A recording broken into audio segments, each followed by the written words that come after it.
bilang bishop, no? Mukhang pati ang Diyos nagagalit na rito. Inaalaw niya na yung baha eh. Baha na sa buong Luzon. Anong ginagawa ng ating Vice President? What? What the fuck?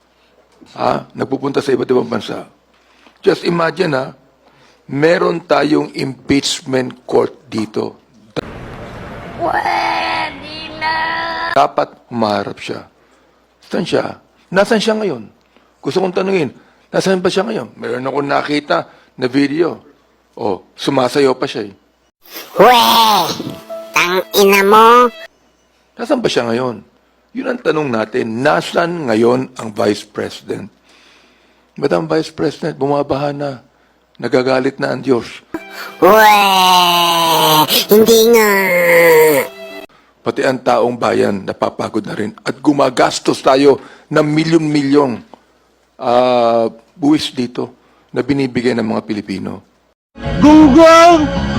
Barinig kita sa mukha eh! Humarap ka na. Humarap ka na para matapos na ito.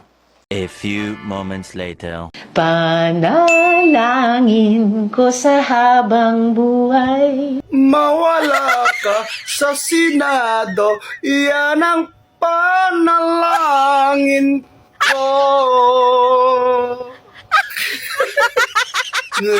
2 hours later. O, kita nyo ba yan? Hindi lang yung mga lugar ang binabaha, pati yung loob ng bus, binabaha na rin. Grabe, no? Galing ni BBM, di ba?